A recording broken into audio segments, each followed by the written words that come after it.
deadly mystery in the Middle East. Nearly 100 people killed after a series of explosions in Iran. The international blame game tonight and how that's ratcheting up tensions even higher. That includes in Israel, with new signals there that military is getting ready for serious escalations after a strike in Lebanon that killed a senior Hamas official. We're going to take you there live. Plus, back home here in the U.S., a federal judge is getting ready to unseal part of Jeffrey Epstein's notorious list of associates. Why Jimmy Kimmel is now threatening Aaron Rodgers with a lawsuit because of it, as we are waiting for something perhaps to drop maybe any minute. Plus, a trick in her treat, how one woman's lawsuit against Hershey's over false advertising is just the latest in a new series of these kinds of suits in our original. Then Tesla now losing its EV crown to China, what the fight for global car domination means for our economy here at home later on in the show. Hey there, I'm Hallie, and tonight some new questions about who is responsible for two explosions in Iran that killed nearly 100 people near a memorial ceremony for a prominent general. Thousands of people were in the city of Kerman when the explosions went off. Watch this.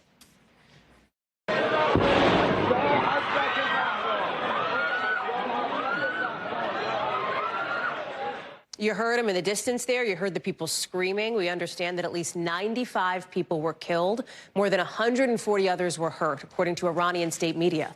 Before we show you the aftermath, we've got to warn you, it is very graphic. So much so that we've blurred really most of this video. Bodies scattered on the ground in piles. This is said to be the deadliest attack in that country since the Iranian Revolution 45 years ago. And it happened 4 years to the day after a drone strike by the U.S. killed the Iranian general Qasem Soleimani. At the time, remember, he was the head of Iran's Revolutionary Guard and one of the country's most powerful people. Right now, we don't know who set off these explosions or how they set them off. Iranian officials and state media call it a terrorist attack. U.S. officials tell NBC News that America does not believe Israel was behind the attack. Nobody has claimed responsibility for it so far. We don't know if these explosions are in any way tied to the Israel-Hamas war, but what we do know is that this is another indication of just how high tensions are across the Middle East right now. I want to get to Ali Rouzi, who's live for us in Tehran tonight. So what does Iran do next here? Because this is a big deal coming at a time when they want to be showing strength, given all of the uncertainty regionally right now. Hey, Hallie. Well, that's a really salient question. Look, Iran has issued a lot of threats, a lot of warnings. They've been blaming Israel for this attack almost immediately after the attack happened. Senior Iranian officials saying it bears all the hallmarks of a Mossad operation.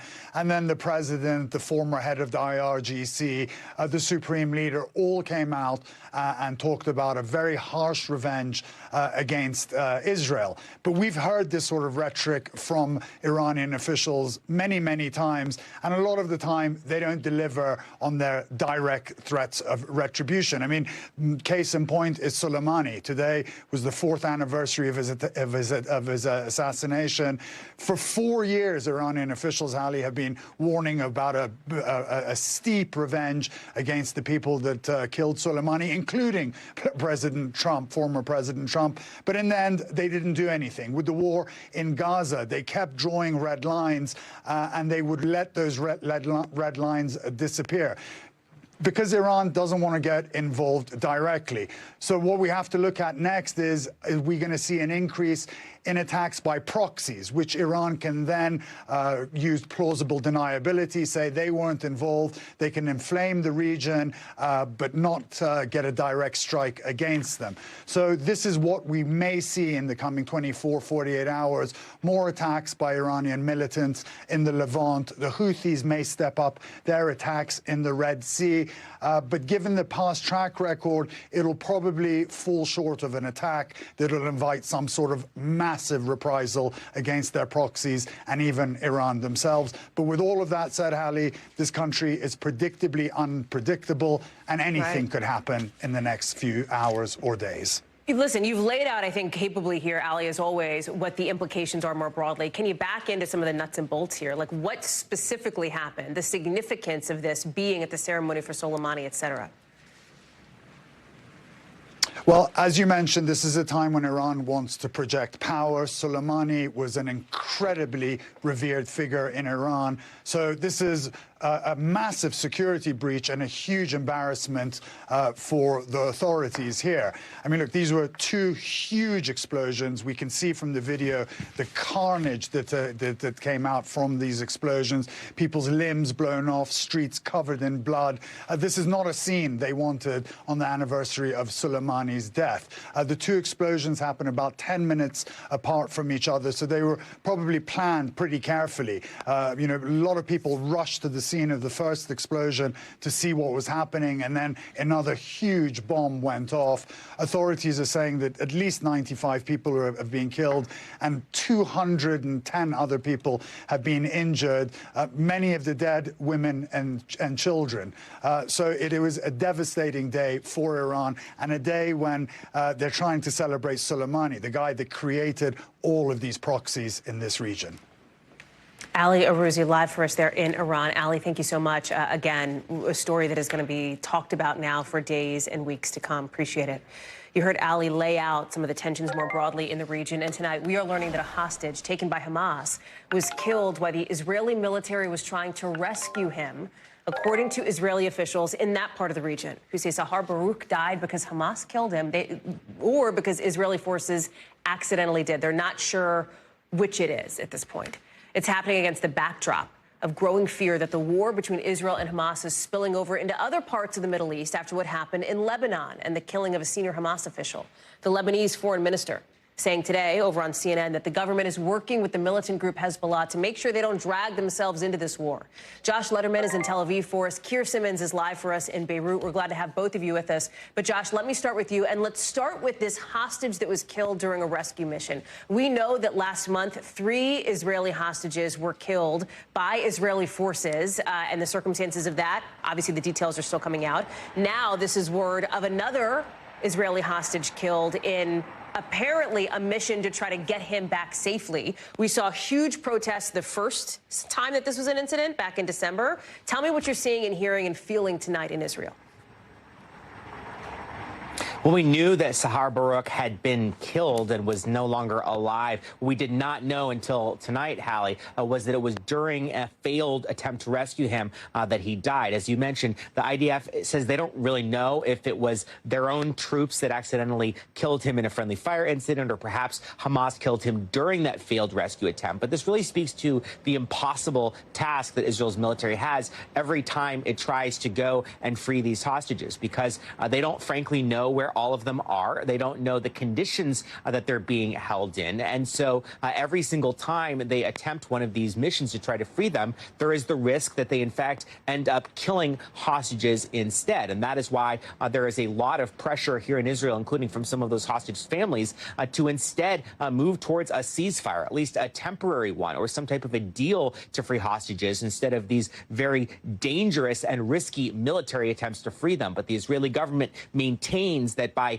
applying military pressure to Hamas, that is their best chance to bringing more of these hostages home. So as we are looking at the broader scope of this war here, there's also what's happening in Lebanon. We're going to talk more about that with Keir in a second. But talk us through some of this new reporting here, as we are now learning that Israel, apparently, according to U.S. officials, did not tell America in advance about this strike on the Hamas leader, but said sort of as it was happening what was going on. Israel has not officially taken responsibility, at least publicly. What else do we know? Well, the other big headline here, Hallie, is the fact that U.S. officials and another person briefed on this operation are now confirming that it was Israel that was behind this, which has certainly been the speculation. Israel has not denied it, but they also have not owned up to it. But now that has become increasingly clear. It was an Israeli assassination in Beirut. And this person briefed on the operation tells me this is just the start now of an offensive phase of Israel's efforts to try to hunt down and kill Hamas operatives anywhere they might be, not just in the Gaza Strip and in the occupied West Bank, and that we may see more of these types of efforts going forward. That really raises the questions, will we see assassinations beyond Lebanon, but also in some of the other countries where Hamas is known to hang out, notably Turkey and Qatar? Josh Letterman live for us there in Tel Aviv. Josh, thank you so much. I want to get to Keir Simmons now, who is live for us in Beirut. And Keir, I'm going to ask you to put on your sort of reported analysis hat here and give us some context on the broader picture. Yeah. You've got these tensions, right, with Israel. You've got, obviously, the war between Israel and Hamas. You've got the tensions with Hezbollah in Lebanon. You've got what's happening in Iran now. Talk us through how we should be thinking about the bigger picture. Yeah, Hallie, it's so fascinating to listen to Ali and then to Josh talking from different parts of the region and very different situations. And yet the thing that unites them all is the rising tension, really now in 2024 to the point of fever pitch. In Iran, where you have crowds shouting death to Israel, death to America, it's honestly not clear that those explosions were the responsibility of Israel, but the Iranian people, many of them appear to have concluded that they were, no matter what the conclusion is. And sometimes in this region, you don't find out what really happened for years to come. Well, whereas here, in this part of the region, in Lebanon, that Hamas leader was killed by a drone strike. Pretty clear that it was Israel, despite Israel not accepting responsibility for that. Now, I think an important point to make, Hallie, is that almost none of this is new historically. We've seen Israeli assassinations here in Lebanon over decades past. And as Josh was suggesting, we've seen them in other parts of the world. So people are responding in ways that they have responded before. But that doesn't mean that things might not be different this time. And every day, every week, every month that there is this continued tension, there is that risk of a scenario playing out that is not expected, and we get to the point where there is a serious escalation of this conflict beyond what we've seen, the terrible scenes we've seen in the past few months. And I think it's sometimes hard for people to maybe who aren't necessarily living and breathing this every day, like, you know, most people, because we've been talking the things that you're saying, the idea of concerns about a broader regional escalation. We have been saying here since October 8th, right? And by we, I mean the media, analysts, experts, people who study and talk about this region. And here we are, right? Like almost 3 months later here, still talking about that same thing, right? So at what point then do we consider this to be escalated versus, you know, concerns of an escalation? Yeah, and you got to think, haven't you, that, you know, for example, in the parts of the Israeli government that may have decided to carry out this assassination here in Lebanon this week of this senior Hamas leader, that they considered that they were taking, if you like, a calculated risk, that they were making a judgment that it wouldn't escalate, because certainly most of the Israeli government appears to not want a conflict with Hezbollah here in Lebanon, the northern side of Israel, while they're still in a conflict in Gaza. So you're right. We have been talking about this for a long time. We don't know what the future holds. We don't know what the coming year holds. I will tell you this, though. There are leaders across this region who don't just say publicly that they are worried. They say it privately to each other. I hear about those conversations. Yeah. And I think that though it is months that we have been saying this, it doesn't make it any less real. Keir Simmons, we're so glad to have you with us. We're so glad to have you help us put it into perspective. We'll talk to you again, I know, in just a little bit. Appreciate it, friend. Let's take you over to Japan now, where first responders there are racing against not just time, but the weather to try to rescue anybody still living, still surviving under the debris after those powerful earthquakes hit the country's west coast. This is ahead of near freezing temperatures and rain that's expected to slam this area. We know that 73 people have now been killed, at least, as officials say they're in a super critical part of this recovery. At the same time, further east, you have Japanese transportation officials looking for answers about what happened in that fiery and deadly plane crash on an airport runway in Tokyo yesterday. And they may get some of those answers soon, now that they have the black box full of flight records for that Japanese Coast Guard plane that went up in flames. They say they're still looking for the black box of the Japan Airlines flight, that bigger flight where nearly 400 people on board all survived. The main thing they want to figure out is why this little plane, the Coast Guard plane, was on the same runway as that big plane. Journalist Kaori Anjoji joins us now live from Tokyo. We're glad to have you with us. Let's start with this crash here, because we know that Japanese transportation officials, the French, police in Japan are doing all of these investigations into the crash. What are the pieces to put this puzzle together here? I think pieces Hallie is exactly right, because this could take days, if not weeks, until we get a fuller picture. But at least we have the transcript, the communications between air traffic control and the JAL pilots and the Coast Guard pilots, and what Coast Guard plane pilots. And look at this line by line. It is very clear that the Japan Airlines plane was given permission to land, but the Coast Guard plane it collided with on the runway was not cleared for takeoff. Instead, they're told to taxi to the holding point, which the pilot acknowledges, but nothing thereafter. So the question still remains why, if the collision took place on the runway, both of these aircraft were there to begin with. As you pointed out, yesterday was a day combing through the debris at Haneda Airport. They did find a flight recorder from the smaller plane, the turboprop, but not yet from the Japan Airlines, well, the remnants of that, as you see, the charred remnants of that. And the interviews are taking place as well with the pilots from Japan Airlines and also with the smaller plane, who was the sole survivor with 5 of his other people on the plane dead. We're also hearing that this is a police investigation, which should come as no surprise because there are deaths involved. They could be investigating everything from sabotage to negligence. The police have not given us any indication as to which way they're pursuing that. But as you pointed out, we're getting a little bit more detail on what happened in those crucial minutes that led to this explosion at Haneda Airport. We know that Coast Guard plane that you referenced, as you say, was going to help with the earthquake. That was just horrific for the west coast of this area on New Year's Day. Officials say that even with the crash, aid delivery has not been affected. But here's what could have an impact. And that is what we said at the top of this discussion. Freezing temperatures, rain. They are racing against Mother Nature here in so many ways to try to find anybody who might have survived this quake. Yeah, it's coming up Thursday morning here, Hallie, and I think today is going to be really critical because they always say that there's a 72-hour window, which is the critical time you need to try and find out if there are more survivors under that rubble. And so we're nearing the end of that zone, that window. 73 people are now confirmed dead. This is an increase in the death toll, and it's been very, very frustrating because the rescue team is in there, but every time there's an aftershock, and there seems to be every hour, if not even more, they have to stop the search because of their own safety.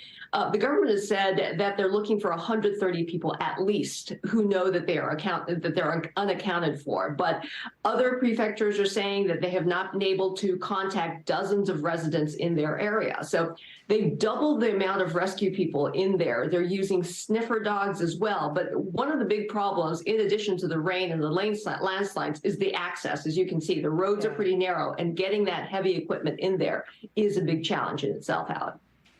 Corey and Joji, thank you so much. It's good to have you with us. Appreciate all of your reporting there, as I know it is late in Tokyo. To some news here at home and some potentially explosive documents that could be unsealed by a federal court really any minute. The names of some 150 people linked to notorious sex offender Jeffrey Epstein. Names that apparently have not been made public before. These names are all being released as part of a lawsuit against Ghislaine Maxwell, Epstein's longtime accomplice. Now, to be clear, being named in these files does not necessarily mean that a person had anything to do with anything wrong. But even the possibility of being named in connection with Epstein is whipping up controversy. Look at Jimmy Kimmel. He is infuriated. He's threatening to sue Aaron Rodgers and calling him an a-hole after the Jets quarterback implied that Kimmel's name could end up in these documents, although Rodgers cited zero evidence or facts to back up that allegation, which Kimmel vehemently denies. Tom Winter is joining us now. So, Tom, let's start with these documents. What do we think is going to happen? Do we think it's going to happen today? There is a lot of interest in this because the Jeffrey Epstein saga and his crimes have captured so many people across this country for years now.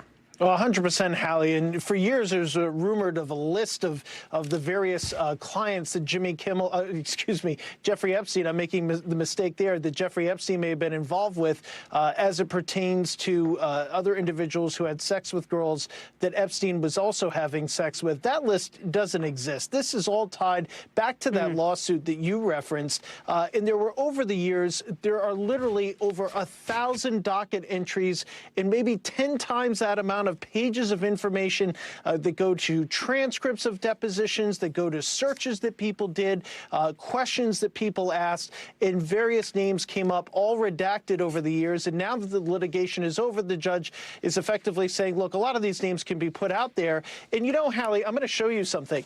The judge has already telegraphed through this filing here a lot of what's out there. So effectively, the judge saying, look, this John or Jane Doe, his name is going to be released because we already have an article that mentions this person, or that person's already been out there in the public. And the majority, not all, but the majority of the John or Jane Does that are going to be made public at some point, either later today, tomorrow, Friday, this is going to be kind of a rolling production, are names that our audience are familiar with, or at least as reporters having covered this for over or approximately 10 years now, as I have, that we've seen over the years. So then what are you going to be looking for, Tom? Because we said it a minute ago, right? Just because, and I think you're saying the same kind of thing. Just because your name ends up on this list doesn't necessarily mean you're linked to something, you know, some sort of wrongdoing here. So as the reporter who's going to be sifting through these documents when they do get dropped, what's the thing that you think is going to be potentially most newsworthy? What's in your notebook that you're going to be looking for? Sure. Any sort of references to names of individuals that we haven't previously linked to Epstein, either through flight logs, images, things that have come up in the trial of Ghislaine Maxwell. So that's number one, right? That's a big one. Second thing I think that I'm interested in finding out is, for some of the big names that have been linked to Jeffrey Epstein, what is the timetable here? I mean, do we start to hear about things after he was, after he had the notorious guilty plea in South Florida?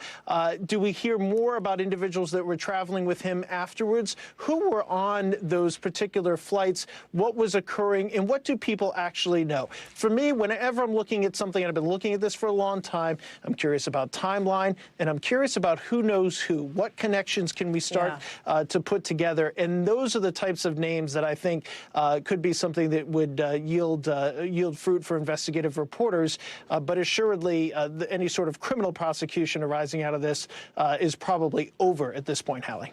You know, I said this could, you know, the word's potentially explosive, and that is partly because of so much of the controversy surrounding Jeffrey Epstein, Ghislaine Maxwell. You have even the whiff of somebody getting connected with Epstein, like the Jimmy Kimmel incident, creating a potential court battle there, too. And so just to catch people up on that, Aaron Rodgers went out on the Pat McAfee show and suggested, you know, maybe Kimmel was going to be on this list. Again, citing no evidence for that. Kimmel comes back and says, your reckless words put my family in danger. He said, keep it up and we will debate the facts further in court. You had McAfee coming out today, apologizing for being part of very serious allegations, setting aside the sort of interesting dynamics of the personalities involved here, right? Disney, ESPN, ABC, like there's a lot there.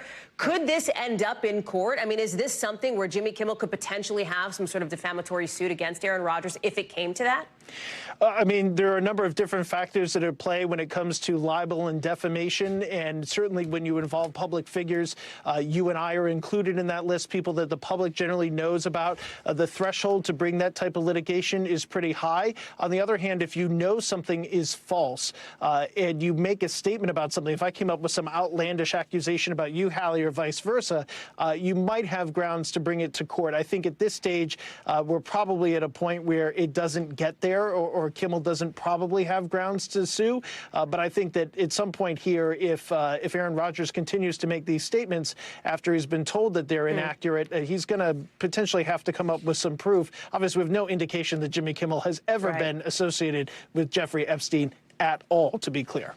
Tom Winter, thank you very much. I know you'll be keeping your phone and your laptop close to you for the rest of the night. Thank you, my friend.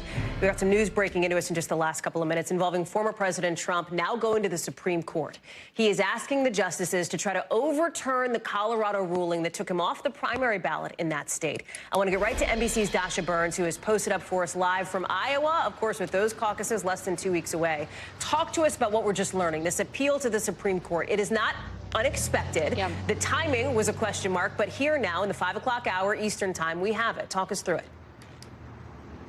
Well, so let's remind folks about that Colorado Supreme Court ruling, which was based on language in the Constitution and the 14th Amendment that prevents those who engage in an insurrection from running for various federal offices. And in that appeal to the Supreme Court, Trump's lawyers said that if the court were to allow it to stand, it would mark the first time in history of the United States that the judiciary has prevented voters from casting ballots for the leading major party presidential candidate. The court, the lawyer said, should return the right to vote for their candidate of choice to the voters. Now, this is a major and unprecedented situation here, Hallie. We also have a similar situation playing out in Maine, of course, and we've had rivals of the former president denounce both of these decisions, both in Colorado and in Maine. In fact, even some Democrats have been critical of this. And what we've seen on the ground in states like Iowa, like New Hampshire, like South Carolina is like with the indictments, there has been kind of a surge of support. At one of Vivek Ramaswamy event recently, a woman stood up and said, you know what, I want to vote for you, but how can we not stand up and support the guy that they're trying to tear down, she said. So this is something that we've seen politically as Trump's legal troubles have escalated. His political support has escalated in tandem, Hallie. You are seeing some of this firsthand yourself there in Iowa, Dasha. You're sitting down, I know, this week with a series of candidates, including today Vivek Ramaswamy, who has been such a cheerleader, a competitor, but also a cheerleader for former President Trump inside the 2024 Republican field. Kind of until today, when he's starting to sharpen his tone now, looking at 13 days out from caucus night, looking at where he's sitting in the polls, which is quite far down, quite far below former President Trump. Talk us through that. Well, it's really interesting because he has been defending Trump, but he's also sharpened his language. He's been saying that there's a system that is rigged against former President Trump. And I asked him, well, why isn't it also, rigged against you? Why are you going to be able to make it to the nomination and potentially win the presidency and not Trump? And he said, you know what? They don't have on me what they have on him. He also said that Trump was duped by the swamp. He said they'll never dupe me. And he even called Trump a wounded warrior. And he said, we need a warrior who's not wounded the way that Trump is. So a real shift in language there. But even that rigged system rhetoric, right? It still goes to the sort of kind of conspiratorial language that Ramaswamy has become known for on the campaign trail that does echo kind of what Trump created back in 2016. Take a listen to our exchange on this. Are you using that to get attention as you've been slumping in the polls? To the contrary, I'm actually speaking. You have a lot of political analysts that look at this and say exactly what you're saying. Why aren't you just saying what causes you to poll better?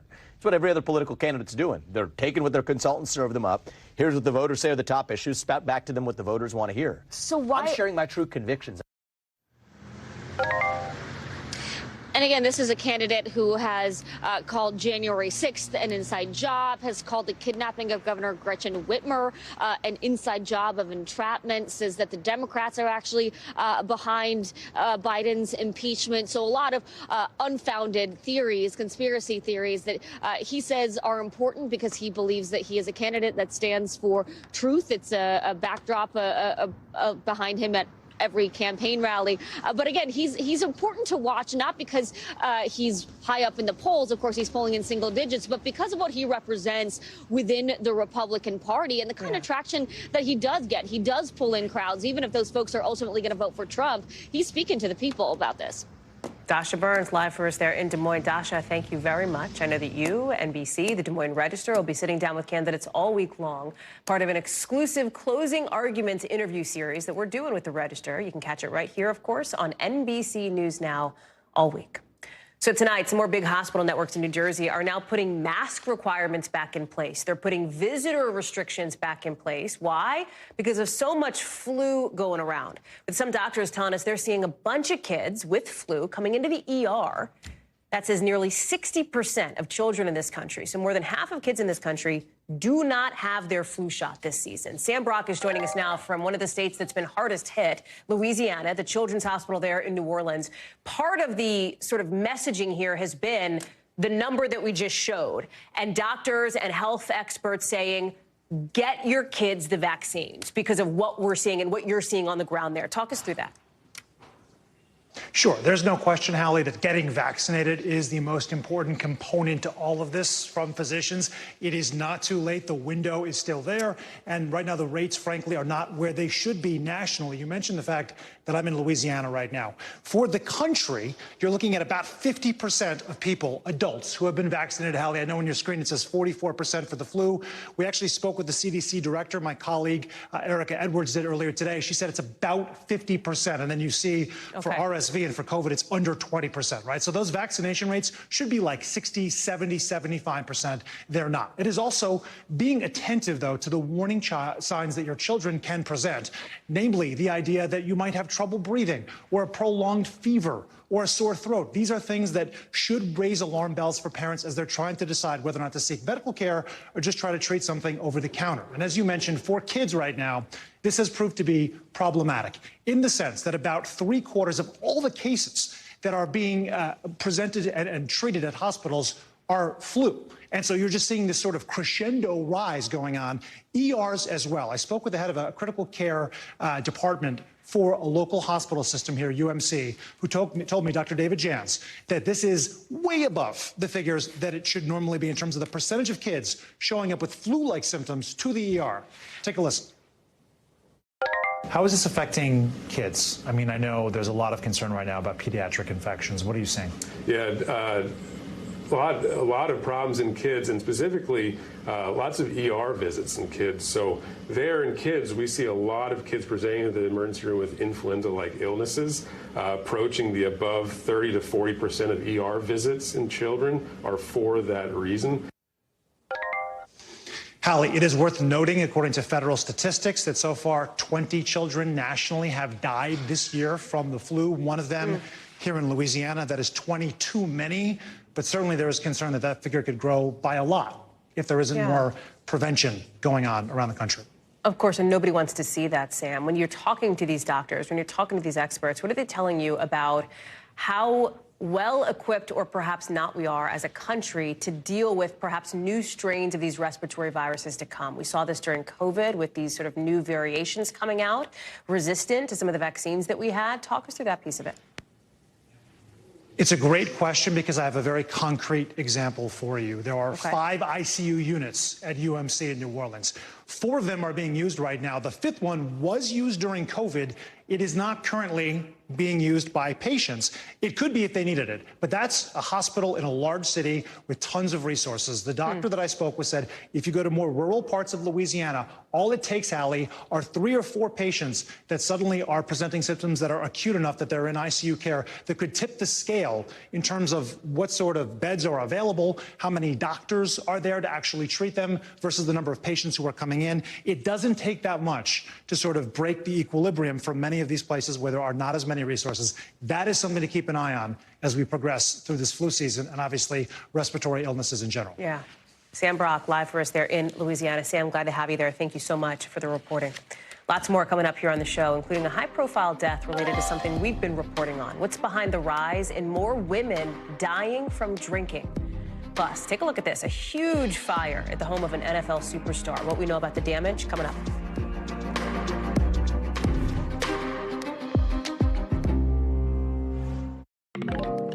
Starbucks is changing up when and where you can use your reusable cups. We'll explain in the 5 things. But first, we're just learning that the ex-wife of a popular actor and film producer died from alcoholic liver disease at the age of 51 last month.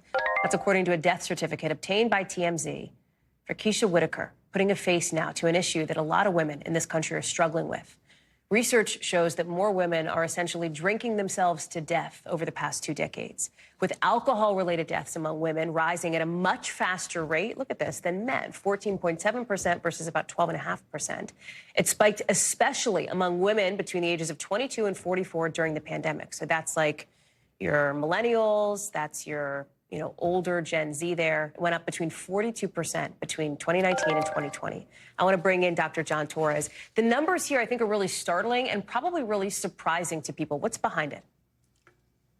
And Hallie, I think you're exactly right. I think most people won't realize this is happening, but there's a few things behind it. And like you mentioned, over the last couple of decades, unfortunately, women are catching up to men when it comes to those alcohol-related deaths. And we think there's a couple reasons behind it. Number one is the stress that all of us experienced during the pandemic, but there would be those that argue that women ended up bearing the responsibility for a lot of that, or not the responsibility, but bearing the brunt of a lot of that stress because of family issues and other issues they were taking care of during the pandemic. On top of that, women metabolize alcohol at a different rate, and so the alcohol stays in their body longer, which means it has more of a chance to cause the issues that it's causing. And number three, the normalization of drinking among women, especially heavy drinking, has taken place over the last 10, 15, 20 years. And so we're seeing that combination happen here. And we know there's a lot of effects from alcohol, everything from cancers to sexual violence and impacts on the brain and the health. And so those are things that are being looked at and we think might be a cause for what's going on here.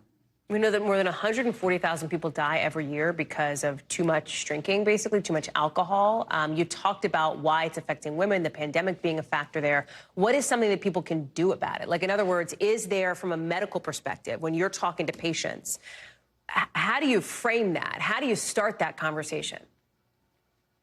And I think the best way to start the conversation is with the reality of what's going on right now. And do you know this is happening, especially if somebody happens to have that liver issue going on. And it could be starting off with what's called fatty liver, which is, starting at the beginning of this process all the way to cirrhosis and liver cancer. Hopefully catch it early. If you do catch it, if the doctor does catch it, sit down and talk with them and have a frank conversation about where they might be with their drinking and what they need to do to change that.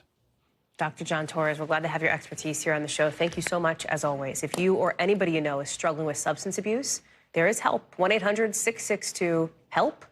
That's 662-4357.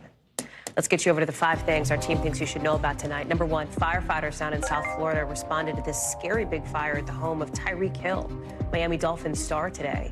The Dolphins say he was at practice at the time. You can see him here, but he left once he found out. Thankfully, everybody who was inside the house at the time of this fire is safe, according to officials who are still looking into how this thing started.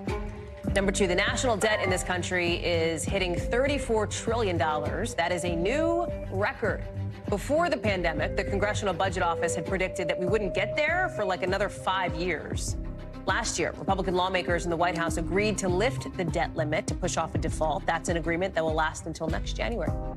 Number 3, Ford is recalling more than 100,000 of the F-150s because of an issue that could make the truck lose power or roll away, even if it's parked. This is if you have a Ford F-150 between 2021 and 2023 model years. You can take your truck in for a fix. They say they're not aware of any reported accidents so far. Number 4, Starbucks will let customers bring their own cups for orders starting today to try to cut back on waste, right? Like those excess paper cups. They're also going to give a 10-cent discount to anybody who brings a cup in. It has to be clean, folks. Please make sure you do that before you bring it to the drive-thru or in for a mobile order. Number 5, take a look at the newest dog breed to join the American Kennel Club, the Lancashire Heeler. It's a rare herding dog who's now going to be eligible for competitions in dog shows in the U.S. The organization says they were historically farm helpers, but they're now known as great family dogs. When we come back, an attempted kidnapping caught on camera in Florida. We've got those new details. Look at this coming up in just a second in the local.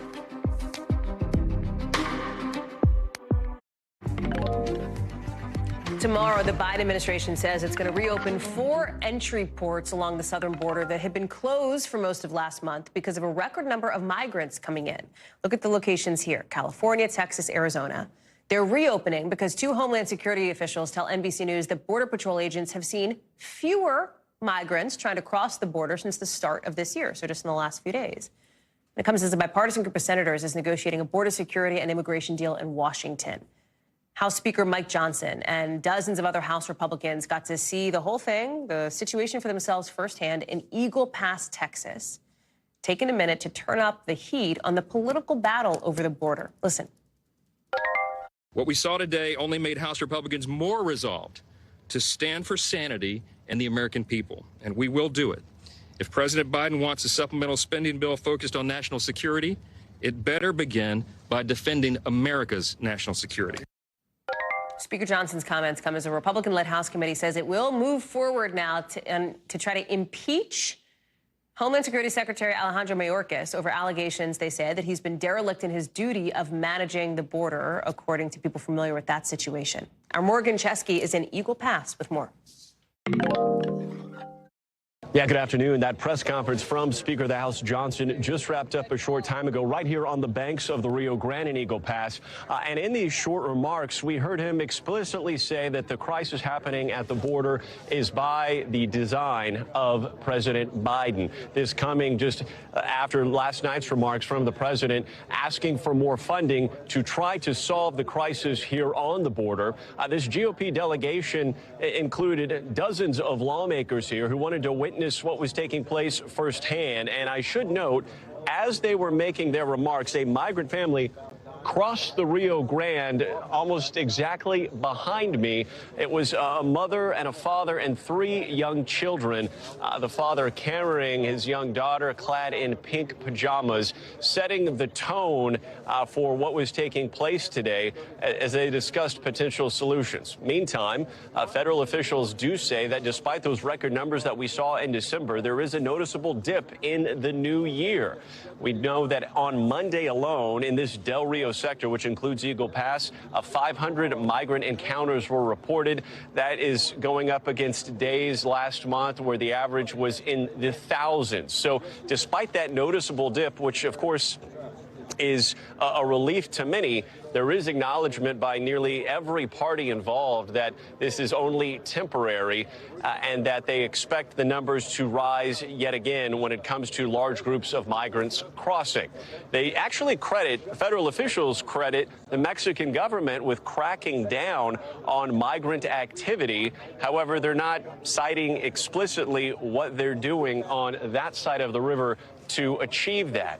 Right now, we do know that the additional numbers should be released within the next week or two from December, and that will really paint a picture on what is being called by a growing number of people an ongoing deepening crisis here. Our trip with the Texas Marine Tactical Unit today showed us stretches of the riverbanks where concertina wire is piled high and debris from migrants crossing is littered everywhere, just going to show the sheer number of people that are coming across and will likely continue doing so. We'll send it back to you. Our thanks to Morgan Chesky for that reporting. NBC News covers hundreds of other stories every day, and because it can be tough to read or watch or listen to them all, our bureau teams have done it for you. This is what they tell us is going down in their regions in a segment we call The Local. Out of our Northeast Bureau, officials say a New Jersey imam has died after he was shot outside his mosque in Newark. Happened around 6 o'clock this morning, right around morning prayers. Police say they're still looking for the shooter, but right now they do not currently believe that the crime was motivated by bias.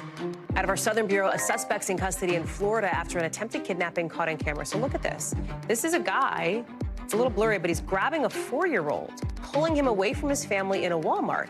His family obviously intervenes. They're like, what are you doing? This person was arrested within an hour. He's been charged with false imprisonment of a child. Very scary stuff. Also out of our Southern Bureau, a teenager in Oklahoma says he has beaten Tetris. If you didn't even think that was possible, you are not alone. So he's 13. There he is, live streaming it on YouTube. He hit level 157. Level 157, and then the whole thing crashed. You see his top score, it's like all 9s. Right afterwards, he said he couldn't feel his hands. Before this, people thought Tetris only went up to level 29. So, you know, Gen Alpha, man, there they go. Coming up here on the show, one woman is suing Hershey, saying its Halloween candy packaging is more trick than treat. Why it feels like we're seeing a lot more food advertising lawsuits and what it means for you. Coming up.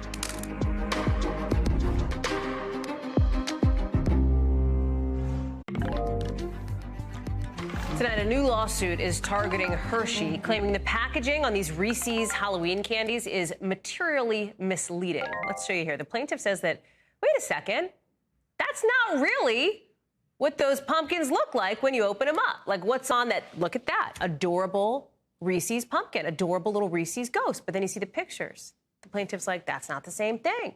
So she wants $5 million in damages in this proposed class action lawsuit. It's just the latest in a whole bunch of similar lawsuits against food companies. So, is there any meat on the bone on this one? Adrian Broaddus has the story. A famous slogan, there's no wrong way to eat a Reese's. There's no wrong way. Honey, I'm home. To eat a Reese's. But according to one lawsuit, there may be a wrong way to package them. A woman is suing Hershey, the maker of Reese's, saying this pumpkin-shaped chocolate doesn't match its packaging. It's not the kind of Halloween trickery Cynthia Kelly wanted.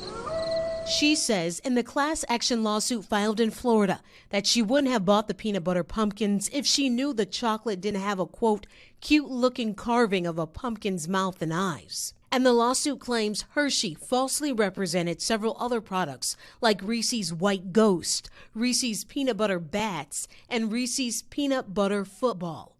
She's not the only one complaining. Aw, man. I thought it would have a face on it. It's just a chocolate blob. The lawsuit citing wider grumbling on social media. If you're going to show a face, put a face on it. It comes after a string of high-profile food advertising lawsuits in the last few years against Taco Bell for its Mexican pizza and Burger King for its Whopper, claiming there wasn't as much food as advertised. Attorney Anthony John Russo Jr. represented clients in those suits. Taco Bell's was voluntarily dismissed, and Burger King's is ongoing, the company calling the claims baseless in court documents. Russo also filed this Hershey lawsuit, telling the Washington Post the litigation is, quote, not a waste of time, saying, quote, there's no other way for us to stop the false advertising. I understand that it sounds silly, but if there were not a lawsuit, there would be no way to keep a company like Hershey in check for not having the packaging match what's in the inside. But actually getting results is another story. A woman also sued Kraft Heinz over Velveeta mac and cheese, claiming it took longer than the promised 3.5 minutes to make. The lawsuit was dismissed by a federal judge last year. And a lawsuit claiming Kellogg's strawberry Pop-Tarts weren't strawberry enough, also dismissed. So, will this suit against Hershey find sweet success? In response to NBC News, Hershey says it doesn't comment on pending litigation. What would a reasonable jury give someone for the emotional distress of opening up a chocolate pumpkin and finding that it's not decorated the way it looks on the packaging? You can imagine a jury saying the defendant did something wrong, but the plaintiff gets $1.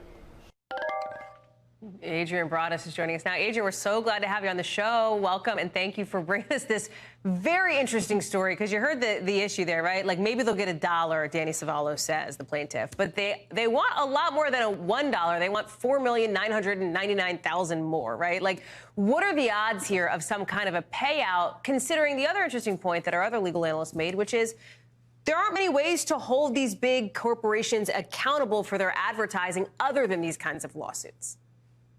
Yeah, Hallie, the ask seems extreme, $5 million when you add all those numbers up. But the legal experts who spoke with us today say that is just a starting point. So what happens next? Hershey will likely file a motion to dismiss. But if the judge presiding over this case allows it to move forward, that's when we will usually see a settlement negotiation begin. And that is when a lot of numbers are thrown around. But there's no guarantee that this case will become a class action lawsuit, or that it will go to trial, or that we will even see a settlement.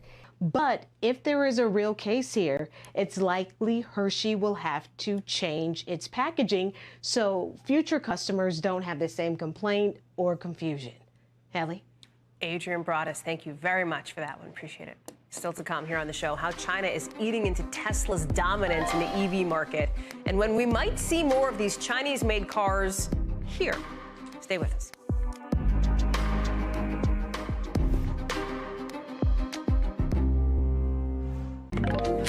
Some cutthroat competition going on in the electric car market, with China pushing into markets around the world with cars that are cheaper than Tesla's. And new numbers out today show that Tesla got beaten out by the Chinese company BYD. You see it here, as the world's biggest producer of EVs this last quarter of 2023.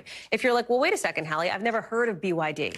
That's because most of their cars are sold in China, with sales skyrocketing there because of this EV boom driven by the Chinese government. Laura Kolodny is joining us now. So this competition between Tesla and BYD, is either company truly achieving like global dominance in the way that they'd want to right now? So Tesla still delivered more fully electric, battery electric vehicles on a full year basis than BYD, but BYD stole their crown for the fourth quarter of the year. They're both the dominant players right now, and fans of both companies see them as sort of like an Apple and Samsung for EVs. But there's a lot of room to grow. There's so much demand for electric vehicles. In BYD's case, they make battery electrics and hybrids. Tesla only offers fully electrics. How does whoever wins this battle, right, and that may be years down the road, how does that affect the economy here in the U.S.? What does that mean for us here in America? Well, BYD is proving that Chinese precision manufacturing is now exportable, and not just because it's like a cheap knockoff, but there's actual innovation. BYD's strengths are around battery tech, battery manufacturing. They started as a battery company instead of as an automaker. And Tesla's are more around, you know, the brand, which had been really popular, although lost a little bit of its shine for some people who don't like Elon Musk's sort of recent direction of his public persona since taking over Twitter. And Tesla's also got a lot of charging infrastructure, which is a real draw for customers, and people like the infotainment software. As far as, you know, the global kind of battle between them, I don't even think it's Tesla versus BYD. I think it's BYD versus all the other legacy automakers who are still struggling to get a toehold in electrification. The Biden administration, where I'm sitting here in Washington, right, they have focused on making EVs a priority, but obviously the U.S. still lags behind China on that front. From a policy assessment, when you talk to experts in this industry, what do they say that we would need to do in this country to try to catch up? It's domestic manufacturing, training the talent, including service technicians, and infrastructure. People are still worried about range anxiety, it's called. You know, how long will my last? What are the chances we're going to be able to buy BYD cars in the U.S. anytime soon?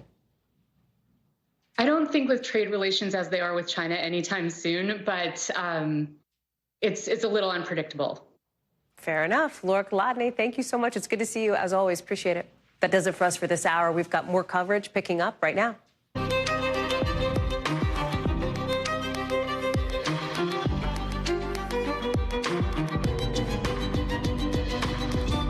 Tonight, a deadly mystery in the Middle East. Nearly 100 people killed after a series of explosions in Iran. The international blame game tonight, and how it's ratcheting up tensions even higher.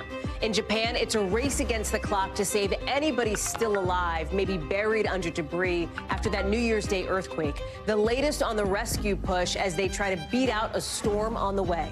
Plus, just before we came on the air, we found out former President Trump is officially asking the Supreme Court to step in and get him back on the ballot in Colorado. What a ruling in his favor could mean for more than a dozen other pending challenges in states across the country. Plus, we are learning tonight that alcohol apparently contributed to the early death of an A-list actor's ex-wife, putting a face to an issue so many women are struggling with in this country, as new research shows more women are drinking themselves to death at a rate we've never seen. Then, in the original, a look at the vicious cycle of unpaid traffic tickets, why not paying those fines is costing people money and their licenses, later on in the show. Hey there, I'm Hallie, and tonight some new questions now around who's responsible for two explosions in Iran that killed nearly 100 people near a memorial ceremony for a former prominent general. Thousands of people were in the city of Kerman when the explosions went off. Look at this.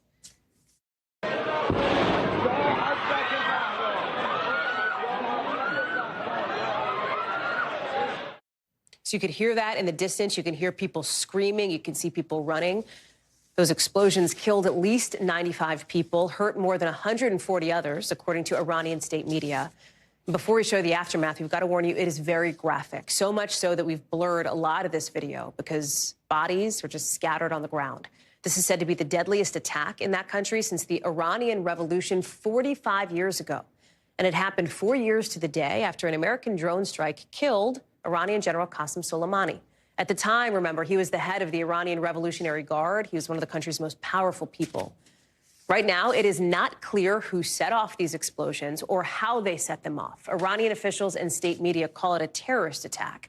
U.S. officials tell NBC News the U.S. doesn't think Israel was behind the attack, but nobody's come out and claimed responsibility publicly for it. So again, no indication at this point that this is in any way tied to the Israel-Hamas war. But what we do know is that this whole situation is another indication of just how high tensions are across the Middle East right now. I want to get to Hallie, who's live for us in Tehran. So, Hallie, let's start with sort of the question of implications here, because as we laid out, we don't know who's behind these explosions right now. But regardless, we know the impact to Iran. It's a big deal here. Walk us through what's next. That's right. Look, nobody's claimed responsibility for these attacks, which in itself is unusual if it was going to be an Islamic militant group, say Jundullah or ISIS. But the implications are huge. This happened on a very important day for Iran while they were commemorating Qasem Soleimani, one of the most revered generals in this country amongst government and military officials, who was assassinated by the U.S. So they wanted to make a big deal about this. I mean, like, I got back into the country yesterday, Hallie, and from the airport all the way to the center of town was one billboard after the other commemorating Qasem Soleimani's death, saying this is the man that armed the Palestinians. So they were making a big deal about this. And immediately after this happened, talk of retribution started coming out from Iranian officials.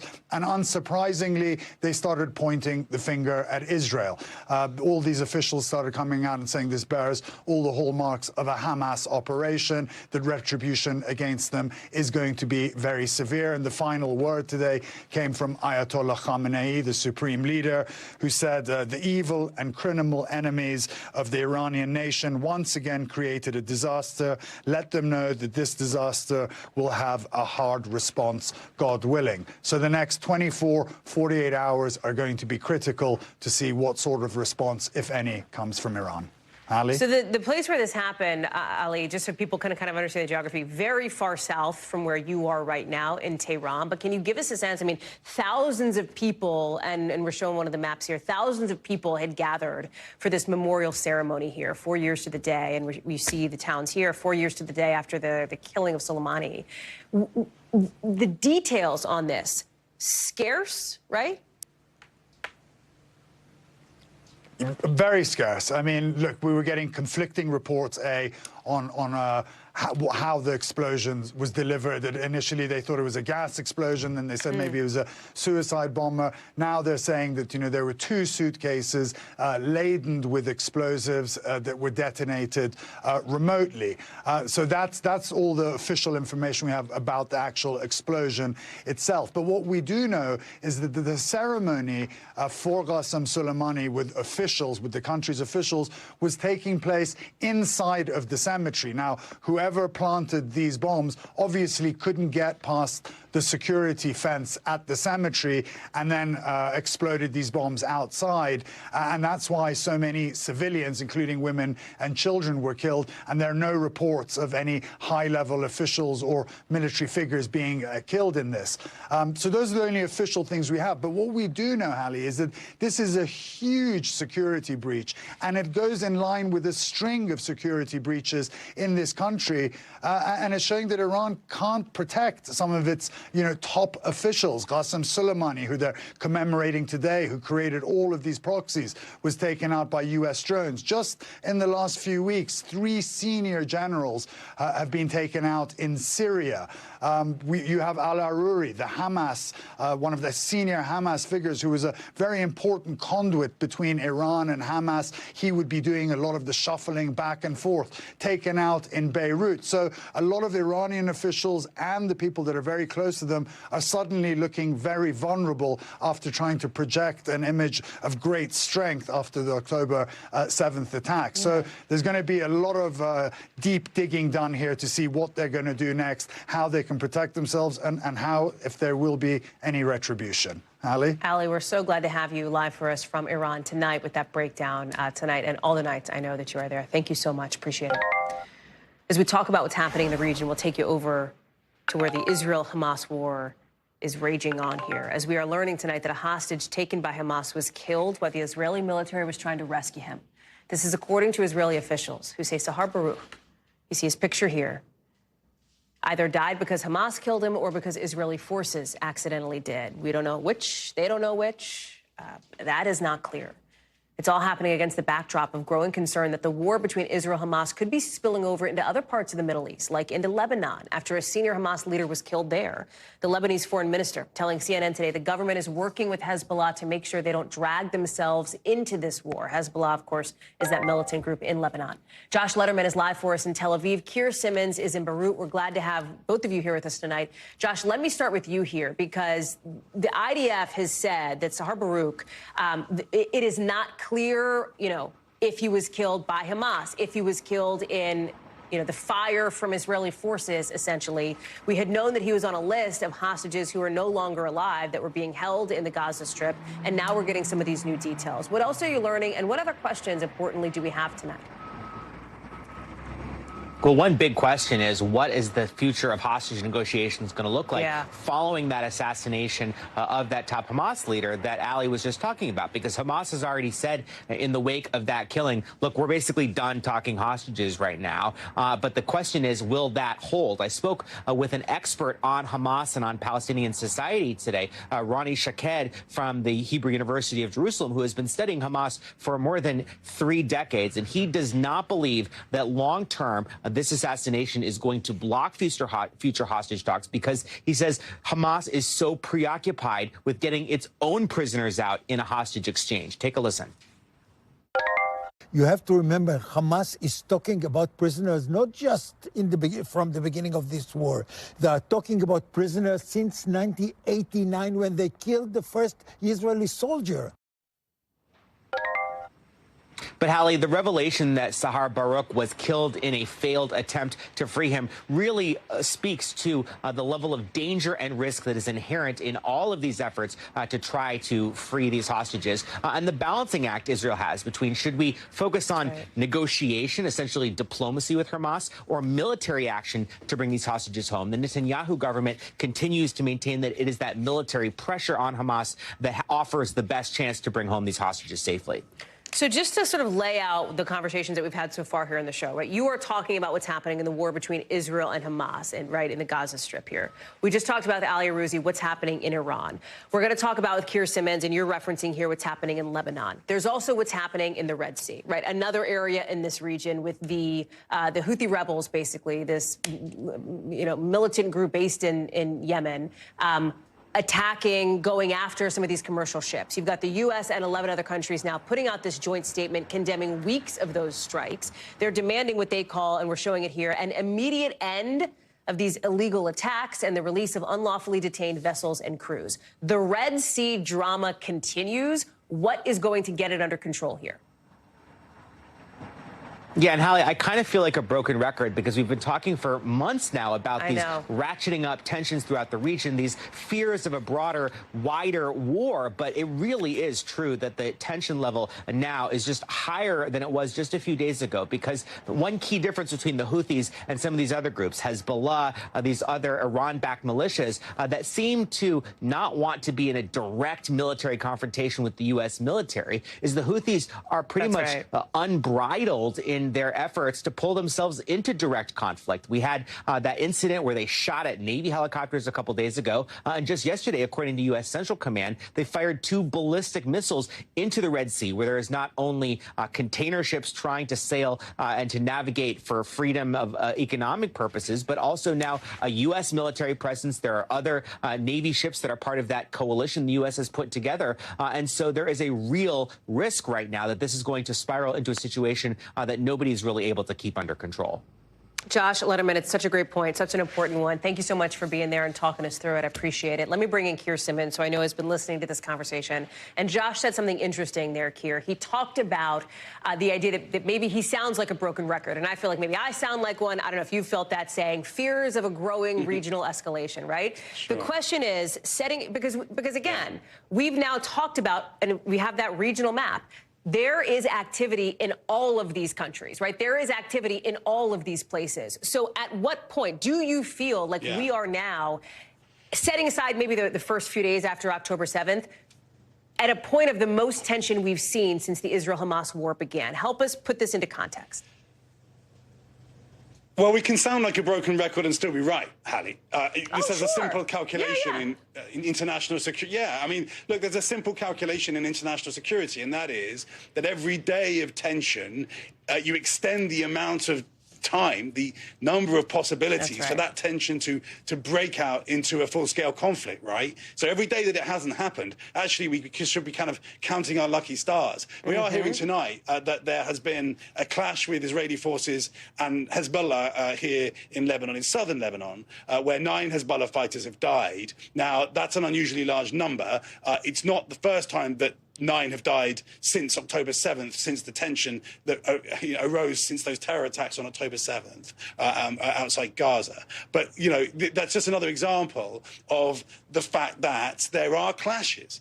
There are people dying on both sides. And that at any point we could get a number like that was far greater, that would force leaders to feel like they had to respond. And we actually had Hassan Nasrallah, the leader of Hezbollah, speaking today, talking about what appears to have been the assassination of that senior Hamas leader here in Lebanon, and saying that it's a crime that won't go unpunished. Now, he's said things like that before. I suspect that it will be more words than deeds, honestly. But we can't count on that. And the longer this goes on, it's just I mean, look, Israel's making its own calculation, right? It's got its own aims. But the truth is, for many other countries and for the region, the calculation is that the longer this goes on, the greater the risk is. You put your finger on something that's also, I think, really important here, Keir, which is this idea that for every day that experts, reporters, journalists talk about concerns about escalating tensions, what we're not talking about is this war has escalated, right? And that is, in many ways, exactly the kind of, if not total containment, then at least a degree of containment that I think the West wants to see. Yeah, and what you don't hear about too, by the way, and you will hear about, the historians were right about, and because they'll have more information than we have right now, you'll hear about all of the ways in which diplomats negotiated, threatened, and managed to manipulate the situation so that there wasn't an escalation. Cajoled, exactly. Choose your word, but in the end of the day, just kind of managed to apparently avoid an escalation, the kind of escalation that we've been talking about. So again, every day it doesn't happen, we can say a little prayer. Keir Simmons, live for us there in Beirut, covering so much, wearing that reported analysis hat for us. Keir, it's good to see you, as always. Thank you. Let's take you over to Japan now, where first responders there are racing against not just Mother Time, but Mother Nature, to try to rescue any survivors stuck in the debris after those powerful earthquakes in the country. Because near freezing temperatures, more rain is expected to hit the area very soon. It's a critical moment here, with the number of people killed up to at least 73, according to officials, at this key moment. At the same time, further east, you've got Japanese transportation officials still searching for answers on another catastrophe, that horrific and deadly plane crash on an airport runway in Tokyo yesterday. They may get some of those answers somewhat soon, although that's a relative term, now that they have the black box full of flight records for that Japanese Coast Guard plane. They say they're still looking for the black box of the Japan Airlines flight. The main thing they want to figure out, why was this Coast Guard plane, this little plane, 5 people on board killed, why was that little plane on the runway at the same time that big commercial plane, the big jetliner, you see it here, everybody got off that safely, incredibly. Why were these 2 planes on the runway at the same time? Journalist Kaori Joji joins us now from Tokyo. We're glad to have you with us. Let's start with this crash here, because we know that Japanese transportation officials, the French, police in Japan are doing all of these investigations into the crash.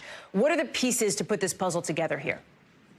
I think pieces, Hallie, is exactly right, because this could take days, if not weeks, until we get a fuller picture. But at least we have the transcript, the communications between air traffic control and the JAL pilots and the Coast Guard pilots, and what Coast Guard plane pilots. And look at this line by line. It is very clear that the Japan Airlines plane was given permission to land, but the Coast Guard plane it collided with on the runway was not cleared for takeoff.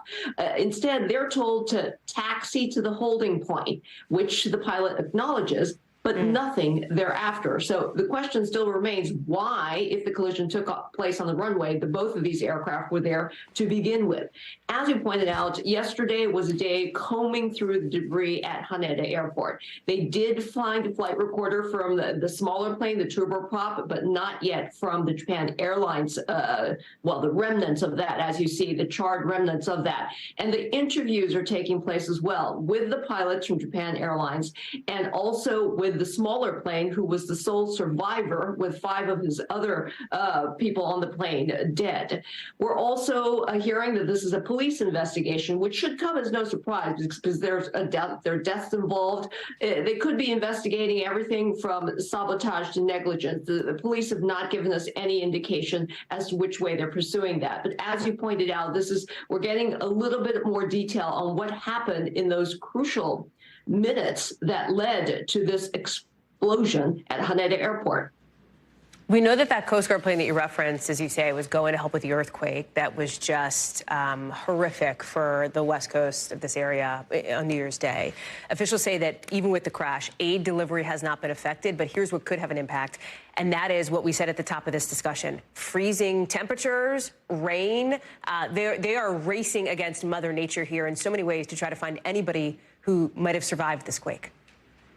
Yeah, it's coming up Thursday morning here, Hallie, and I think today is going to be really critical because they always say that there's a 72-hour window, which is the critical time you need to try and find out if there are more survivors under that rubble. And so we're nearing the end of that zone, that window.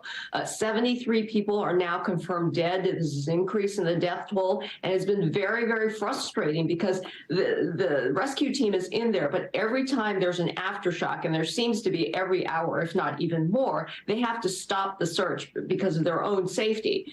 The government has said that they're looking for 130 people at least who know that they're unaccounted for. But other prefectures are saying that they have not been able to contact dozens of residents in their area. So they've doubled the amount of rescue people in there. They're using sniffer dogs as well. But one of the big problems, in addition to the rain and the landslides, is the access. As you can see, the roads are pretty narrow, and getting that heavy equipment in there is a big challenge in itself, Hallie. Corey and Joji, thank you so much. It's good to have you with us. Appreciate all of your reporting there, as I know it is late in Tokyo. Just some news here at home and some potentially explosive documents that could be unsealed by a federal court really any day, really any minute. The names of some 150 people linked to this guy, notorious sex offender Jeffrey Epstein. Names that apparently haven't been made public before, at least to a degree. These names are being released as part of a lawsuit against Ghislaine Maxwell, Epstein's longtime accomplice. Now, to be clear, being named in these files does not necessarily mean that a person had anything to do with anything wrong. But even the possibility of being named in connection with Epstein is whipping up controversy. Look at Jimmy Kimmel, right? He's infuriated. He's now threatening to sue Aaron Rodgers, calling Aaron Rodgers an a-hole after the Jets quarterback implied Kimmel's name could end up in these Epstein documents, citing zero evidence or facts to back up that allegation, which Kimmel vehemently denies. Tom Winter is covering all this for us. He's joining us now. Let's start with these documents. What do we think is going to happen? Do we think it's going to happen today? There is a lot of interest in this because the Jeffrey Epstein saga and his crimes have captured so many people across this country for years now.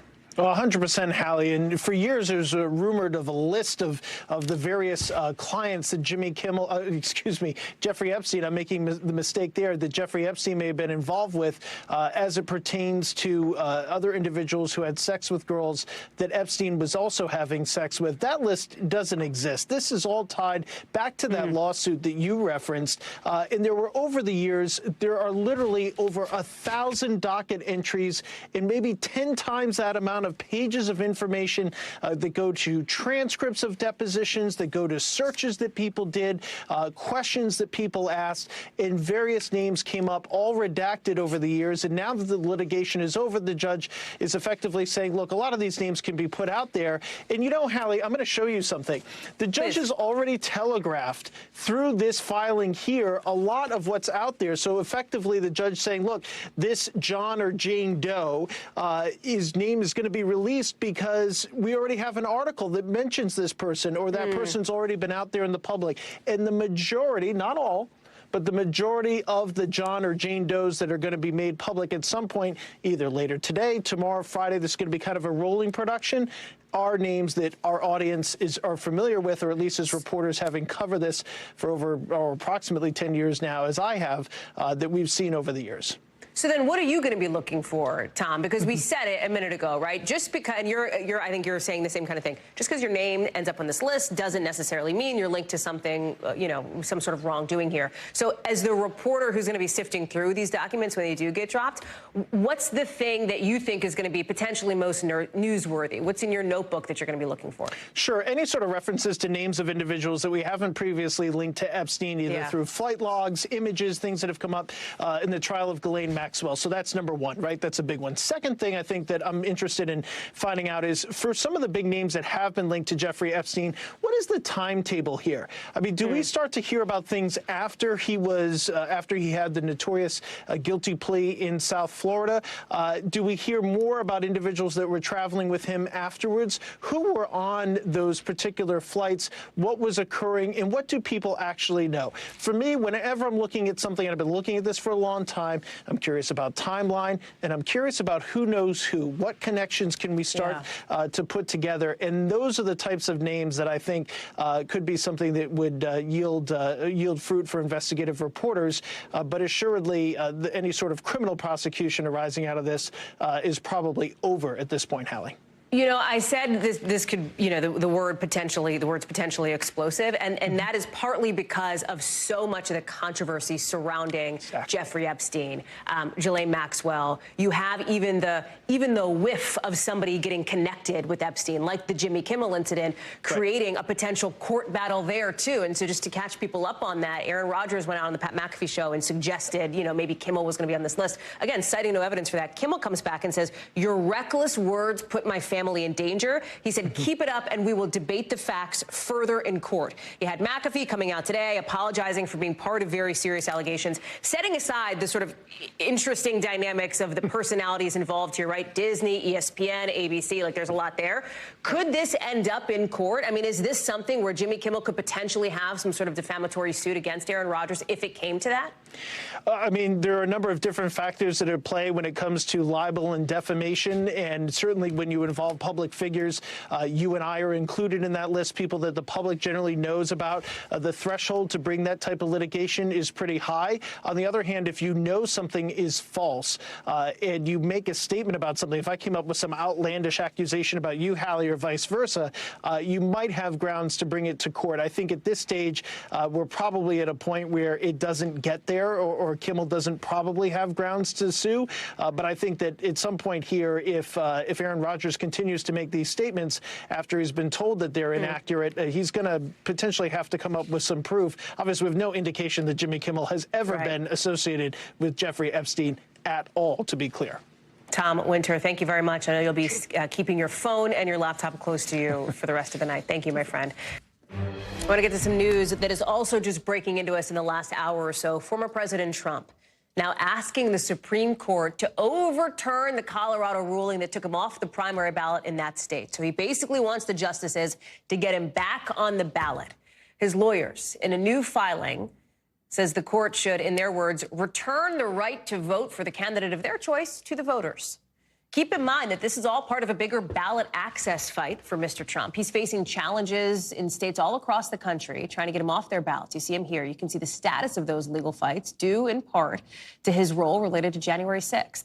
I want to bring in Dasha Burns, who's joining us now for more. Talk to us about what we're just learning, this appeal to the Supreme Court. It is not unexpected. The timing was a question mark, but here now in the 5 o'clock hour Eastern time, we have it. Talk us through it.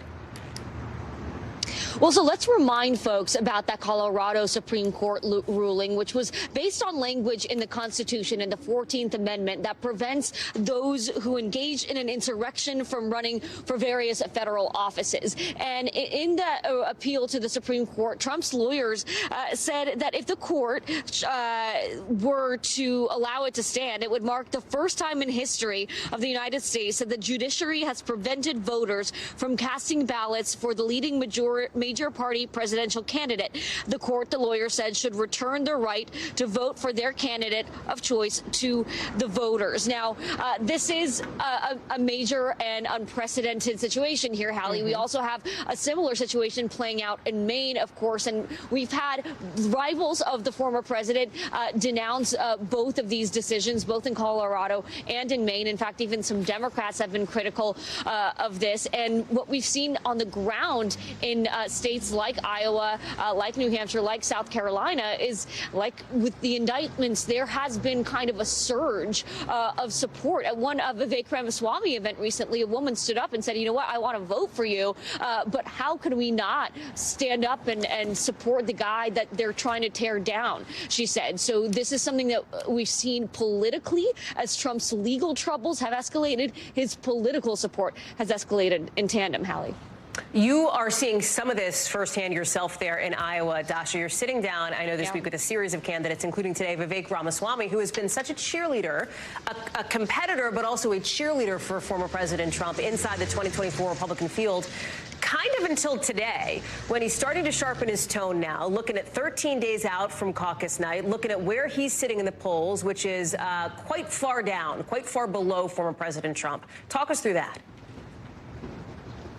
Well, it's really interesting because he has been defending Trump, but he's also sharpened his language. He's been saying that there's a system that is rigged against former President Trump. And I asked him, well, why isn't it also, rigged against you? Why are you going to be able to make it to the nomination and potentially win the presidency and not Trump? And he said, you know what? They don't have on me what they have on him. He also said that Trump was duped by the swamp. He said they'll never dupe me. And he even called Trump a wounded warrior. And he said, we need a warrior who's not wounded the way that Trump is. So a real shift in language there. But even that rigged system rhetoric, right? It still goes to the sort of kind of conspiratorial language that Ramaswamy has become known for on the campaign trail that does echo kind of what Trump created back in 2016.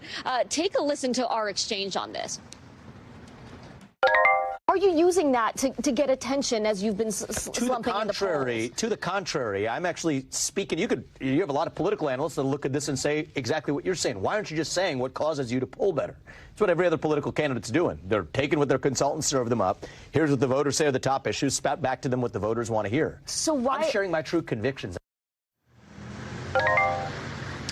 And again, this is a candidate who has called January 6th an inside job, has called the kidnapping of Governor Gretchen Whitmer an inside job of entrapment, says that the Democrats are actually behind Biden's impeachment. So a lot of unfounded theories, conspiracy theories that he says are important because he believes that he is a candidate that stands for truth. It's a backdrop behind him at every campaign rally.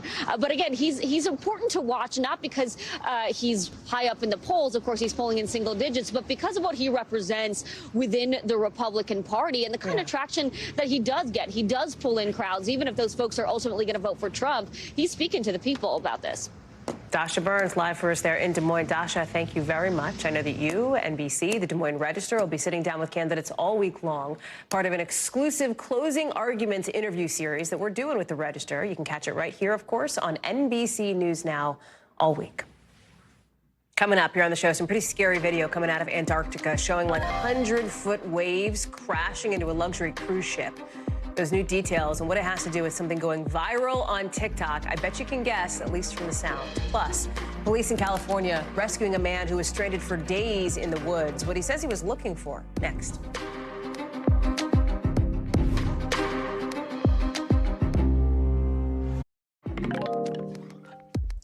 We are just learning that the ex-wife of a popular actor and producer has died from apparently alcoholic liver disease at the age of 51. It happened last month, according to a death certificate obtained by TMZ for Keisha Whitaker, which is putting a face to an issue that so many women are struggling with. Research shows that more women are essentially drinking themselves to death over the past 2 decades, as alcohol-related deaths among women are going up at a faster rate than they're going up for men.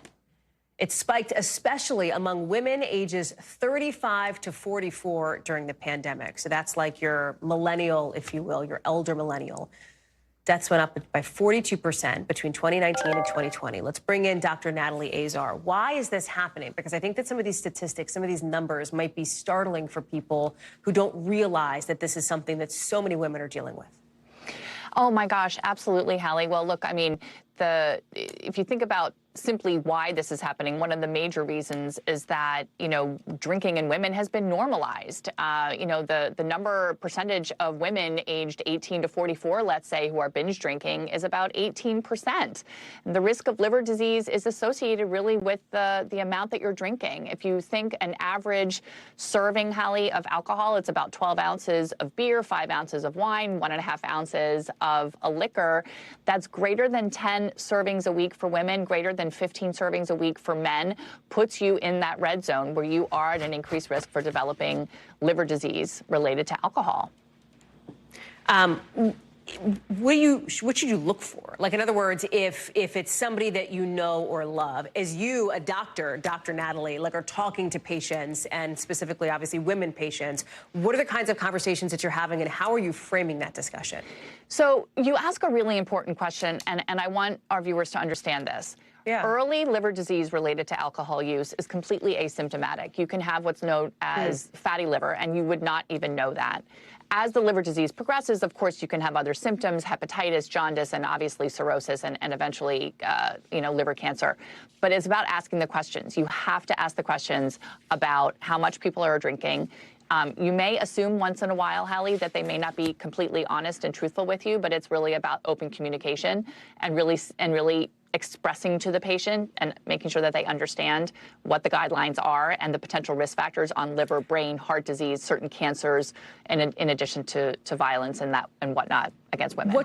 What you're talking about, though, takes two things. It takes trust and it takes time. And one of those resources can be in abundance with doctors and patients, and one of those resources, specifically time, can be not in abundance, right? And it feels like that's part of the trickiness. It is. I mean, if you think of all the things that we really are supposed to review with a patient in a patient encounter, but it is so important. And something that we all try to do in our daily practices, speaking with our patients. But it's important, and I'm glad that you wanted to do this story tonight so that we could bring attention to it. It's so very important for us. Dr. Natalie Azar, we're so glad to have you on to talk us through it and to help shine a light on it as well. Thank you. Yeah. We should note that if you or anybody you know is struggling with substance abuse, help is out there. It is available at 1-800-662-HELP.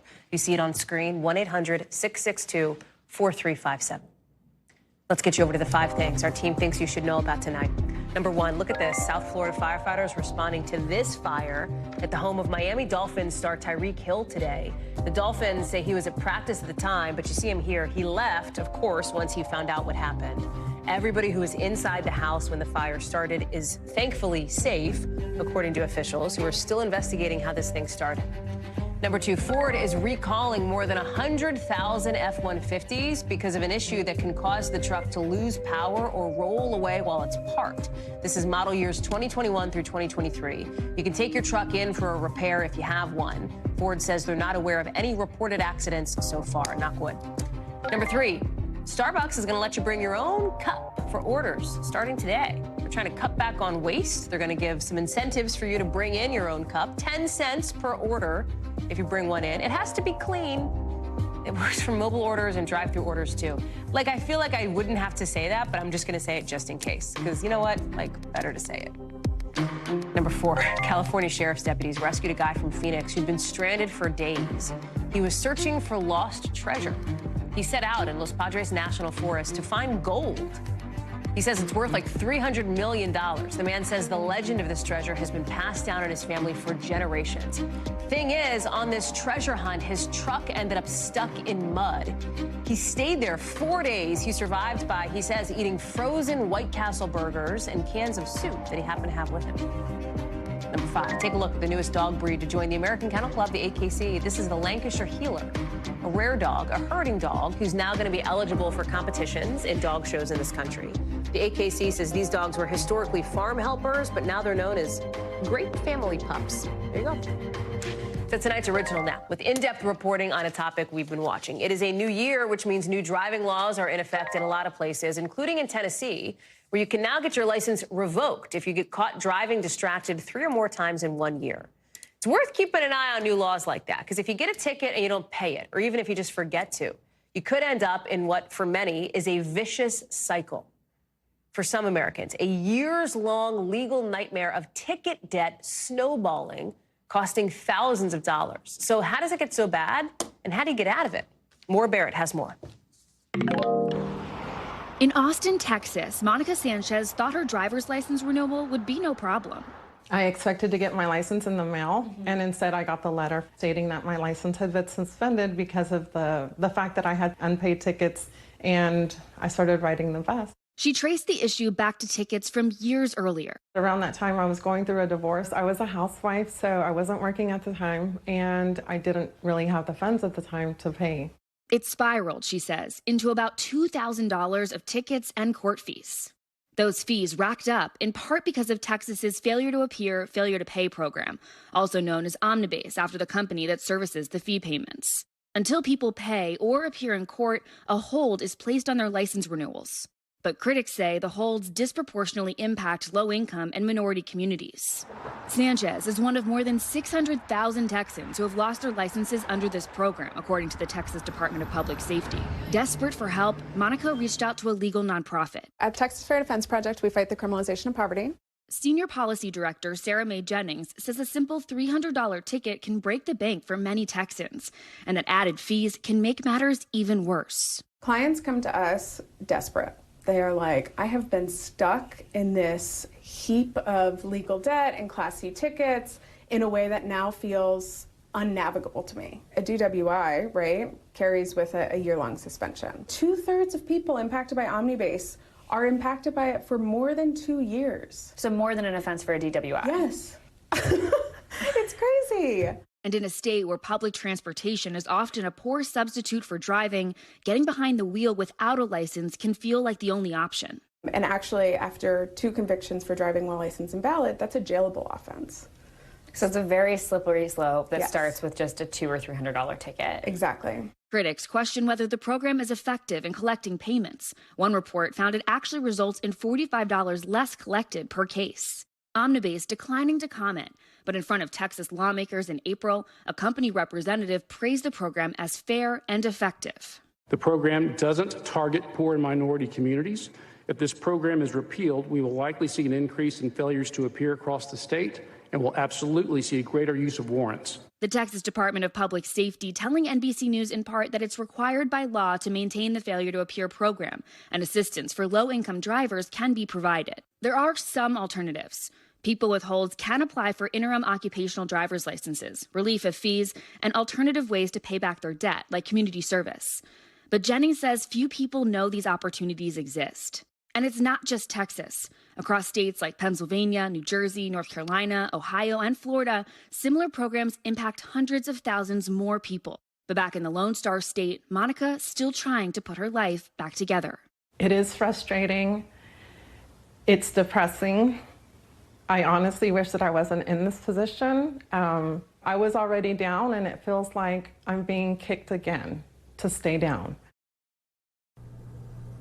Jenny says many of her clients recognize that they've made mistakes and they want to pay back what they owe, but they just had no idea that the cost would be this severe. Now, Sanchez has been able to carve off about $1,000 in fees thanks to the nonprofit's help. And in the meantime, Jennings and her team are working to raise awareness within the course to talk about alternative payment options. Back to you. Our thanks to Maura Barrett for that reporting. When we come back, a lot more to get to, including tens of thousands of medical appointments and operations set to get postponed in the UK. We'll explain why and for how long.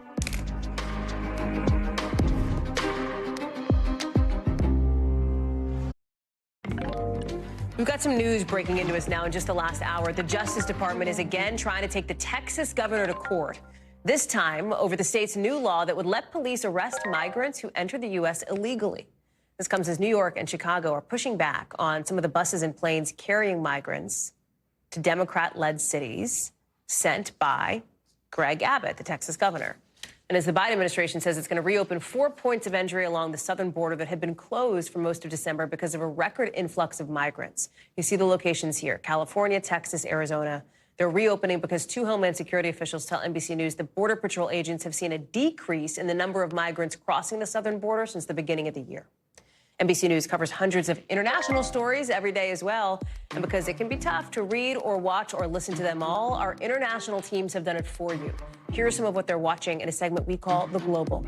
Out of Russia, the biggest prisoner exchange with Ukraine since the start of the war there is happening, with Russia's defense ministry saying hundreds of prisoners of war have been released back to them. Ukraine got a similar amount. Both sides say the United Arab Emirates helped mediate that deal. Out of the UK, thousands of junior doctors are walking off the job. This is the start of a 6-day strike over pay raises. It means thousands of appointments and procedures are going to have to be postponed or canceled. The pay scale for new doctors starts at under $20 an hour. It goes up after the first year of work. And near Antarctica, take a look at this. It's footage of these really intense waves around a luxury cruise ship in the Drake Passage. That's the strait between South America and Antarctica. The passenger says the boat's deck got totally wrecked by waves that were nearly 100 feet in height. You can see, like, when the boat rocks a little bit, them splashing up over the edge. Similar videos of huge waves in the Drake Passage have been going viral on TikTok lately. If you're on it, you probably have seen what you call Antarctica talk. I don't call it that, but people do. Coming up here on the show, a Florida woman is suing Hershey's for false advertising, and she's not the only one complaining. Why she says it's more trick than treat is part of a string of high-profile lawsuits coming up. Tonight, a new lawsuit targeting Hershey, claiming the packaging on those Reese's Halloween candies is materially misleading. The plaintiff says these pictures, like, look at that little ghosty. She says when she opens them up, she doesn't get that little ghosty. She gets like a white blob instead. So she's asking for something like $5 million in damages in this proposed class action suit. It's just the latest in a whole bunch of similar lawsuits against food companies. So what's behind this? Adrian Broaddus has the story. A famous slogan, there's no wrong way to eat a Reese's. There's no wrong way. Honey, I'm home. To eat a Reese's. But according to one lawsuit, there may be a wrong way to package them. A woman is suing Hershey, the maker of Reese's, saying this pumpkin-shaped chocolate doesn't match its packaging. It's not the kind of Halloween trickery Cynthia Kelly wanted. She says in the class action lawsuit filed in Florida that she wouldn't have bought the peanut butter pumpkins if she knew the chocolate didn't have a, quote, cute-looking carving of a pumpkin's mouth and eyes. And the lawsuit claims Hershey falsely represented several other products like Reese's White Ghost, Reese's Peanut Butter Bats, and Reese's Peanut Butter Football. She's not the only one complaining. Aw, man. I thought we'd have a face on it. It's just a chocolate blob. The lawsuit citing wider grumbling on social media. If you're going to show a face, put a face on it. It comes after a string of high-profile food advertising lawsuits in the last few years against Taco Bell for its Mexican pizza and Burger King for its Whopper, claiming there wasn't as much food as advertised. Attorney Anthony John Russo Jr. represented clients in those suits. Taco Bell's was voluntarily dismissed, and Burger King's is ongoing, the company calling the claims baseless in court documents. Russo also filed this Hershey lawsuit, telling the Washington Post the litigation is, quote, not a waste of time, saying, quote, there's no other way for us to stop the false advertising. I understand that it sounds silly, but if there were not a lawsuit, there would be no way to keep a company like Hershey in check for not having the packaging match what's in the inside. But actually getting results is another story. A woman also sued Kraft Heinz over Velveeta mac and cheese, claiming it took longer than the promised 3.5 minutes to make. The lawsuit was dismissed by a federal judge last year. And a lawsuit claiming Kellogg's strawberry Pop-Tarts weren't strawberry enough, also dismissed. So, will this suit against Hershey find sweet success? In response to NBC News, Hershey says it doesn't comment on pending litigation. What would a reasonable jury give someone for the emotional distress of opening up a chocolate pumpkin and finding that it's not decorated the way it looks on the packaging? You can imagine a jury saying the defendant did something wrong, but the plaintiff gets $1. Of course, they're asking for many more dollars than just one. We've also got some other breaking news to get to here tonight. In just the last couple of minutes, we've learned that the first batch of those Jeffrey Epstein documents we talked about earlier in the show, we told you it could happen any minute. It has. It has happened in just the last 5 or 6 minutes or so. They have been released by the court. Our team is combing through these documents literally as we speak. We don't really have much to tell you yet about what's in them because obviously this is a dense batch here. But remember what the backdrop is here. We could find out the names of maybe 150 people linked to Epstein, of course, a notorious sex offender, names that may not have been made public before. These names are all coming out now. The reason why these documents are coming out is that it's part of a lawsuit against Ghislaine Maxwell. That's Epstein's longtime accomplice. Now, to be clear, being named in these files doesn't necessarily mean that any of these people had anything to do with anything wrong, but even the possibility of being named in connection with Epstein is whipping up controversy. We talked about what happened with Jimmy Kimmel, for example. He's now furious with Aaron Rodgers after Rodgers, without any evidence to back it up, implied that Kimmel's name could be linked to Epstein. That is an allegation Kimmel has vehemently denied. So again, we've got our team, Tom Winter, others, combing through these court documents. We expect to have more to tell you coming up in the next few minutes, so stay right here on NBC News Now. Some cutthroat competition going on in the electric car market, with China pushing into markets around the world with cars that are cheaper than Tesla's. And new numbers out today show that Tesla got beaten out by the Chinese company BYD. You see it here as the world's biggest producer of EVs this last quarter of 2023. If you're like, well, wait a second, Hallie, I've never heard of BYD. That's because most of their cars are sold in China, with sales skyrocketing there because of this EV boom driven by the Chinese government. Laura Kolodny is joining us now. So this competition between Tesla and BYD, is either company truly achieving like global dominance in the way that they'd want to right now? So Tesla still delivered more fully electric, battery electric vehicles on a full year basis than BYD, but BYD stole their crown for the fourth quarter of the year. They're both the dominant players right now, and fans of both companies see them as sort of like an Apple and Samsung for EVs. But there's a lot of room to grow. There's so much demand for electric vehicles. In BYD's case, they make battery electrics and hybrids. Tesla only offers fully electrics. How does whoever wins this battle, right, and that may be years down the road, how does that affect the economy here in the U.S.? What does that mean for us here in America? Well, BYD is proving that Chinese precision manufacturing is now exportable, and not just because it's like a cheap knockoff, but there's actual innovation. BYD's strengths are around battery tech, battery manufacturing. They started as a battery company instead of as an automaker. And Tesla's are more around, you know, the brand, which had been really popular, although lost a little bit of its shine for some people who don't like Elon Musk's sort of recent direction of his public persona since taking over Twitter.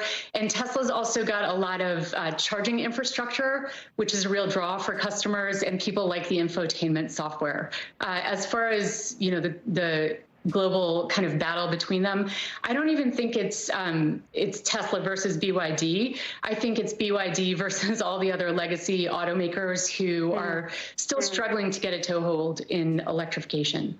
The Biden administration, where I'm sitting here in Washington, right, they have focused on making EVs a priority, but obviously the U.S. still lags behind China on that front. From a policy assessment, when you talk to experts in this industry, what do they say that we would need to do in this country to try to catch up? It's domestic manufacturing, training the talent, including service technicians, and infrastructure. People are still worried about range anxiety, it's called. Yeah. You know, how long will my last? What are the chances we're going to be able to buy BYD cars in the U.S. anytime soon? I don't think with trade relations as they are with China anytime soon, but it's a little unpredictable. Fair enough. Laura Kolodny, thank you so much. It's good to see you, as always. Appreciate it. That does it for us for this hour. We've got more coverage picking up right now. Thanks for watching. Stay updated about breaking news and top stories on the NBC News app, or follow us on social media.